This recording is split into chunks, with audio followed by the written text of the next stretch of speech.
Hello, what's up mga kumari kong tigang o kumusta po kayo? Kayo po ba mga kumari kong tigang ay hinahabol pa rin ng mga sinasabing mga kamalasan dyan sa bahay po ninyo? Yung palagi pa rin ba kayong pinupugigi ng mga sinasabing mga misfortune sa buhay na maaari nga pong nagpapahirap sa buhay po ninyo? Nako, alam nyo po ba mga kumari kong tigang na meron yan dahilan? Hindi pwedeng wala mga kumari kong tigang meron yan. At alam nyo po ba na ayon po sa pamahiin na pinaniniwala ng ating mga matatandang mga inuno, ito po ay maaring nakakaapekto po sa inyo kaya lagi kayong minamalas sa bahay po ninyo. Kasi baka mismong ang problema po ay naandyan sa mga pintuan po ninyo. Ano yan? At yan po ang topic natin ngayon mga kumari kong tigang. Kasi pag-uusapan natin yung mga sinasabing mga bagay-bagay po na ginagawa nyo po sa inyo po mga pintuan o maaring lokasyon po ng mga pintuan po ninyo at kung ano-anong mga arganas na naandyan. Kaya kayo po ay nako, pinupugigi talaga't hindi kayo tinitigilan ng mga sinasabing kamalasan na yan. Talaga ba? Opo mga kumari kong tigang. Kaya kung gusto nyo pong malaman kung ano po ang tungkol po sa mga usaping ito ay panoorin nyo lamang po ang video kong ito hanggang dulo. You wanna go? So let's go mga kumari kong tigang. So yun na nga po mga kumari kong tigang. Isang mapagpalang araw naman po sa inyong lahat. At yun na nga po. Ang topic naman po natin ngayon ay usapang pintuan. Nako, kasi marami pong nagtatanong sa atin na mga kumari kong tigang tungkol po sa ating pintuan. Ano ba daw po yung mga sinasabing mga mainam na paraan para naman po tayo makaengganyo ng mga sinasabing mga swerte sa bahay po natin. Na yun na nga, maaring nag-uumpisa po sa ating mga pintuan. Kasi alam niyo po ba mga kumari kong tigang, merong paniniwala ang ating matatandang ninuno nung araw na kapag ito po ay ginagawa natin sa ating mga pintuan o yung mga bagay-bagay po na inilalagay natin dyan, maaari palang maka-apekto yan mga kumari kong tigang sa pagdaloy at pagpasok ng mga swerte sa bahay natin. Halimbawa mga kumari kong tigang, kayo po ba'y lagi na lamang mabilis na nauubusan ng pera sa bahay po ninyo? Yung halimbawa kayo kasusweldo nyo pa lamang nako, ayan na agad mga kumari kong tigang yung mga maniningil tapos maya-maya, tumalikod lang kayo, parang wala na, naubos na agad yung makinita po ninyo. Parang nahalbat na agad ng mga maniningil. At yan po ang ating riribisahin ngayon, mga kumari kong tigang, yung mga iba't ibang dahilan, kaya kayo po'y maaring, yun na nga, minamalas yan sa bahay po ninyo kasi maaring ito nga pong ginagawa po ninyo sa pintuan nyo. Ano ba yung mga yan? Number 1 po, mga kumari kong tigang, tingnan niyo pong mga pintuan po ninyo. Saan ba siya located? Ano po ba ang katapat ng mga pintuan po ninyo? Di ba sinabi ko nga sa inyo sa ating mga previous vlog dito, mga kumari kong tigang, abatan niyo po kung ano po ang mga nakakatapat po ng mga pintuan po ninyo. Kasi meron pong usapin sa issue po ng tapat-tapatan sa ating mga tahanan.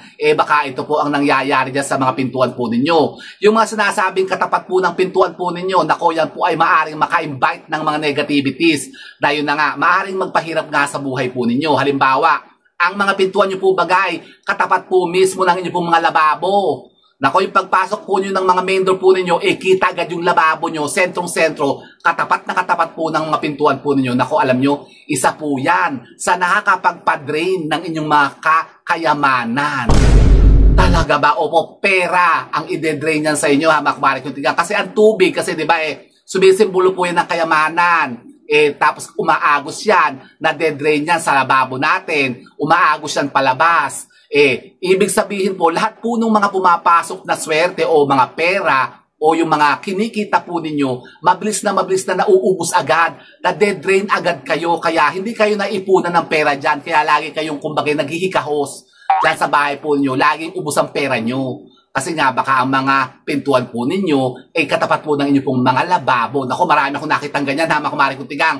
Sa mga bagong mga design ngayon, yung mga row houses, yung mga binibentang napakalilit na mga bahay, yung mga pintuan mismong katapat na yung mga kitchen, tas kitang-kita agad yung lababo. Naku, malas yan, mga kumari kong tigang.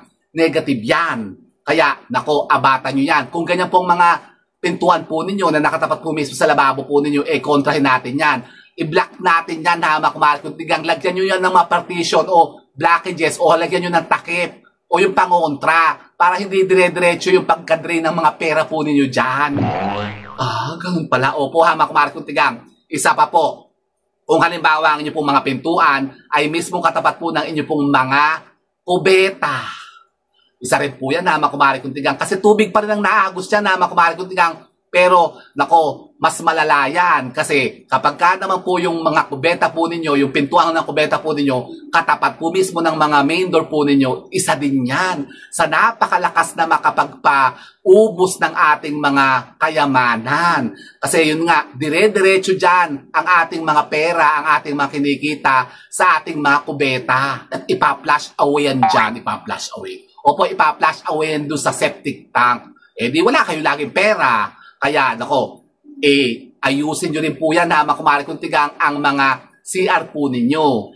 Isa pa po, ha, mga kumare kong tigang, baka ito po, meron dyan kayo sa mga pintuan po ninyo. Kayo po ba may mga malalaking wall? Yung mga blankong wall na nakatapat po mismo sa mga pintuan po ninyo. Nako, negative din yan. Blockages yan, ha, mga kumare kong tigang. Isa po yan sa nagbablock po ng pagpasok ng swerte sa bahay po nyo. Halimbawa, ang pintuan nyo po, bagahama, kumari kung tingnan, pagpasok nyo ganyan o paglabas po ninyo mismo, ang katapat niya ay malaking pader o yung malaking wall. Nako, hindi po maganda yan, hama, kumari kung tingnan. Tapos, baka yan po sinasabitan nyo pa po, hama, kumari kung tingnan, nito, nako, malas na malas talaga. Ano yan? Yung salamin. Na mayroong malaking wall dyan na pader o kaya yung dingding tapos may nakasabit na salamin sa mismong tapat po ng mga main door po ninyo, negative yan, ha, mga kumare kong tigang. Ibig sabihin kasi niyan, nire-repel po natin o parang na-deflect po yung mga sinasabing positive energy na dapat po papasok sa bahay natin. Tumatalbog palabas. Hindi siya nakakapasok dire-diretso sa bahay natin kasi nga, nakokontra na agad-agad. Kaya kung kayo po may mga salamin dyan, o may mga glass kayo dyan, may mga glass window kayo o mirror, tanggalin nyo yan. Yung mga katulad po ng mga pintuang salamin, yan, di ba may mga glass door, palitan nyo po yan, ha, mga kumari kung tigang, ganun din po ang effect niyan. Halimbawa, ang mga main door po ninyo ay gawa po sa mga bubog o salamin, mga glass. Papalitan nyo po yan ng kahoy, yung solid talaga. Kasi yan pong nagiging dahilan kaya nabablock ang kaswertehan natin sa pagpasok sa loob ng ating tahanan. O kaya abatan nyo yan, ha, mga kumari kong tigang. Isa pa po, kapag ka nyo po mga main door, ito yung talagang malas din. Kapag ka ito po yung nakatapat po sa inyo po mga hagdanan. Yan naman po, ang nagiging dahilan naman po niyan, nagiging portal po yan. Portal, opo. Nagiging portal po yan ng mga sinasabing masamang mga espiritu o mga kaluluwang ligaw o mga elemento na maaari pong makapasok dyan sa bahay po niyo. Ba't ganun naman yung buko? Leche. Haba talaga ng buko. Naiisak sa buko, mga kumari kong tigang. Gusto ko na talaga magpagupit. Leche napakahaba na talaga ng buko, mga kumari kong tigang. Parang pinupa So yun, isa pa po yun. Ano ba, magpapakulot ba talaga ako, mga kumari kong tigang? Kasi tingin nyo, bagay ba sa akin magpakulot? Baka comment nyo dyan na, mga kumari kong tigang, kung bagay sa akin ng kulot. Yun, isa pa po, yung hagdanan. Ako, isa yan. Sinasabi lang po yan ng nagiging dahilan lang po ng kamalasan sa ating tahanan. Marami pong namamatay. Yung maraming nasasawi, laging may mga sakit-sakit. Tapos iyon na nga, nagiging dahilan niya na isa-isang natetegi-ors yung mga tao dyan, natetegi-ors. Oo, natetegi sila, namamatay. Kasi yan nga sinasabi po, nakaka-invite yan ng negative energy ng death. Yan, talaga ba? Opo, mga kumari kung tingnan. Tapos yan din po isang nagiging portal nga po, nagiging daanan niya ng masamang espiritu, masamang mga elemento, yan, yung mga kaluluwang ligaw, nagiging portal po yan, pwedeng daanan niya ng mga nasa kabilang daigdig. Ganon, opo, at baka kayo pasukin dyan ng mga sinasabing mga yan, mga elemento, mga espiritu, masamang mga kaluluwang ligaw, ganon. Mapapasok kayo dyan na mga kumari kung tingnan, kapag meron na kayong ganyan kasama sa bahay po niyo, malas yun. Kaya dapat po abatan nyo yan. Kung kayo po magpapagawa ng mga pintuan po ninyo o yung mga hagdanan po ninyo, huwag nyo pong hahayaang magkakatapat-tapat sila. Yun po, mga kumari kung tingnan. Isa pa po. Halimbawa na po yung mga kwarto po ninyo, yung mga kwarto po nung master's bedroom, yung pong pinaka head of the family.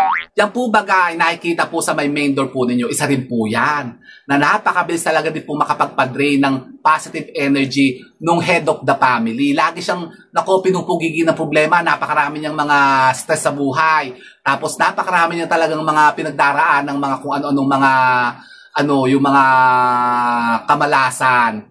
Lagi siyang nabubuisit. Kasi dami niya pinoproblema eh. Siya, problema sa pamilya, problema sa trabaho, problema sa kita, problema sa pera, sa mga utang-utang, dyan sa mga kasama sa bahay. Isa po yan. Tapos, isa pa rin yan sa nakakapagpahina po ng yung resistensya o yung dungan po natin ng mga head of the family. Halimbawa, kayo head of the family, yung mag-asawa, yung nanay at tatay. Tapos, ang kwarto po ninyo, pag pasok na ganyan ng pintuan po nyo, kita-kita agad. Dapat ang mga kwarto po nyo nasa second floor. Yun, parang dapat ang mga nasa babang kwarto, yung mga guest room lang. Di ba usually may ganyan eh. Yung may mga second floor, di ba usually ang master's bedroom nasa taas. Sila syempre may mga walk-in closet, yung may mga toilet and bath. Sila yung di ba may ganun. Syempre sila yung master's bedroom eh. Sila yung pinaka-head of the family. Tapos sa baba, yung may kwarto kayo, halimbawa, meron kayong makasamang PWD, yung mga senior citizen, mga biyanan-biyanan nyo, yun, okay lang po yun, doon sila matulog. Pero dapat kayo doon kayo sa taas, doon sa hindi nakikita yung pintuan po ninyo, pag pumasok sa main door po ninyo, leche talaga ito buka to eh. Gusto ko talaga magpakalbo. Yun, kaya iwasan nyo rin po yan, na kumari kong tigang. Sinasabi po kasi ng mga tatanda nating mga ninuno, hindi maganda yan. Kasi sinasabi po ng ating mga matatandang mga ninuno na hindi maganda yan. Kapag ang mga lokasyon po ng inyo pong mga kwarto, yung mga silid-tulugan po ninyo, yung head of the family, kitang-kita agad po sa labas po ng inyo pong mga main door. Ganun pala. Kailangan pala magpa-renovate. Opo, magpa-renovate na kayo ngayon. Tapos, alam niyo po ba, mga kumaring kong tigang, na meron palang mga bagay-bagay po na maaaring maka-apekto sa pagpasok ng positive energy o yung mga Gucci sa bahay po natin, sa pintuan natin. Kapag ito po ay nasa mga pintuan po ninyo, di ba sinasabi ko nga sa inyo, wag na wag kayo magsasabit ng kung ano-anong mga arganas nyo dyan sa pintuan po ninyo. Unang-una dyan, yung payong. Nako, tigilan nyo yan. Tanggalin nyo yung payong dyan sa likod ng pintuan po ninyo. O magsasabit kayo mismo sa mga pintuan po ninyo ng mga payong. Isa pa po yan, ang sombrero. Sombrero ba? Sombrero. Yan o yung mga caps ninyo. Huwag nyo pong sasabit sa likod ng pintuan po ninyo. Isa pa po, ang orasan. Ako, bakit naman kayo nagsabit ng mga orasan sa pintuan po ninyo? Hindi po maganda yan. Isa pa po, kalendaryo. Huwag din po kayo magsasabit ng kalendaryo sa likod ng pintuan po ninyo. Negative din yan. Isa pa po, ang salamin. Nako, negative yan. Yan pinakamalas sa lahat, salamin. Nako, huwag kayo magsasabit ng salamin dyan sa mga pintuan po ninyo, doon sa mga likod ng pintuan nyo, sa bago kayo lumabas, nananamin pa kayo dyan. Negative po yan. Basta kahit ano pong arganas na naandyan sa mga pintuan po ninyo, dapat po tanggalin nyo yan. Dapat po yan ay clear. Dapat yan ay maayos. Maliwanag ang mga main door po ninyo. Walang kung ano mga cluttered na nandyan. Yung halimbawa, meron kayong mga lagyan po ng mga sapatos na mga, yun, minsan nangangamoy pa yung mga medyas-medyas. Tapos yun yung itinatambak yung mga shurak po ninyo. Negative yan. Ilipat nyo yan dyan, ha, mga kumari kong tigang. Tanggalin nyo yung mga shurak dyan, yung mga basura. Halimbawa, meron kayong mga garbage can o yung mga basurahan nyo, huwag nyo din ilalagay dyan.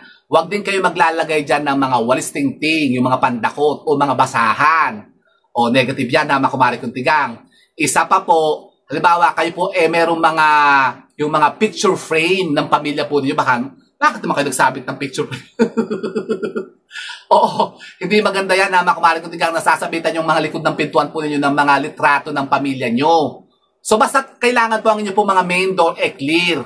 Para kumbaga walang mga blockages o walang kumbaga mga kung ano-ano mga arganas na dyan na maaari nga po makapekto ng yung magaan na pagpasok ng ating mga swerte sa bahay natin. O, tapos ayusin nyo yan, tingnan nyo rin po yung mga main door po ninyo kung saan nakatapat naman sa labas. Baka mamaya may mga kung ano-anong mga poison arrow na nakatapat dyan sa mga pintuan po ninyo. Bawa may malaking puno dyan sa labas ng bahay po ninyo o katapat siya ng gate. Tapos merong mga malaking poste o mga basurahan o mga puno ng mga kung ano-anong mga yung nakakamalas na puno. Halimbawa, puno ng mangga, puno ng langka, puno ng papaya, puno ng kalamyas. Nako, negative yan. Lalong-lalo na po yung mga halamang gumagapang, huwag na kayo magtatanim dyan sa harapan po ng mga pintuan po ninyo. Maglagay kayo dyan ng mga pampaswerteng mga halaman, yung mga lucky plants natin, yung mga nakakapagbigay ng mga swerte sa bahay natin. O Sansevieria, maganda po yan. Yung Silu, maganda yan. Yung Pumani Tree, maganda rin po yan. Yung ating mga snake plant, maganda yan. Yung Sansevieria nga, yun. Yung mga photos. Yung photos po, okay lang po yung kahit gumagapang po yun. Swerte naman po yun. Basta huwag nyo lang hahayanan yung po mga photos. Yung halimbawa, nakasabit sa taas, yung gagapang siya ng pababa, aabot sa lupa, yung gagapang nasa sahig o sa lupa. Kailangan po yung mga photos natin, yung mga halaman natin na gumagapang na yan, itataas po natin. Lagi dapat ang paggapang niya pataas. Yan lang po pwede nyo po ilagay dyan sa mga may main door po ninyo. Yung mga halamang photos. Yan po ang swerte dyan sa may mga main door. Pero kung ba yung mga poison ivy, yung mga manaog kairog, nako, huwag kayo maglalagay dyan, yung mga yellow bell. At saka isa pa yung mga halamang may mga tinik-tinik, yung mga bonggambilya, yung mga cactus, yan, yung mga roses. Roses po, pwede naman yung roses. Kaya lang po, wag lang lalagay po sa may mga main door po ninyo. Pwede po sa harapan po ng bahay ang roses. At kailangan po, dapat, yung maayos naman yung, niya, yung hilera niya. Hindi yung nakakalat niya sa mga main door po ninyo. Kasi swerte po kasi ang roses. Lalo na po yung mga roses na kulay pulang bulaklak. Ganun pala. Opo, ha, makumari kong tigang. Huwag din kayo magtatanim dyan, ha, makumari kong tigang, sa harapan po ng mga main door po ninyo, sa harapan po ng gate po ninyo, ng mga malunggay. Puno ng malunggay. Kasi sinasabi po ng puno ng malunggay, kapag ka nalalagas ang mga dahon niyan, sabay-sabay. Kaya yung pagkaubos ng swerte natin, sabay-sabay din, said na said. Walang natitira. Ganun pala. Opo, ha, mga kumari kong tigang. Kaya yan, abatan nyo yan, ha, mga kumari kong tigang. Basta't kailangan po, ha, mga kumari kong tigang, ang ating mga main door ay laging malinis, maliwanag, at maluwag. Kailangan free-flowing siya para yung pagpasok ng mga positive energy sa atin talagang dire-diretso para maminanahan natin yung lahat ng kaswertihan na papasok sa loob ng ating mga tahanan. Gusto niyan? Gusto ko yun, na makumari kong tigang. Kaya gawin nyo na po yan. Tanggalin ang lahat ng mga negativities na andyan sa mga pintuan po ninyo. Ipaayos yung mga lokasyon ng mga kung ano, ng mga arganas dyan sa bahay po ninyo. Yung mga pintuan, yung mga lababo, yung mga kitchen po ninyo, yung mga hagdanan po ninyo. Patanggal nyo yan dyan. Renovate na naman. Okay, opo, ganun talaga, ha, mga kumari kong tigang. Para kayo, swertihin din naman. So yun po, ha, mga kumari kong tigang, sana pa may napulta mga bagong idea at kalaman sa pagkontra sa mga sinasabing kamalasan na yan. And with that, mga kumari kong tigang, keep safe and God bless. Thank you for watching. And don't forget to subscribe my channel. I know you like it. Don't forget to brush your teeth. Bye, mga kumari kong tigang. Darn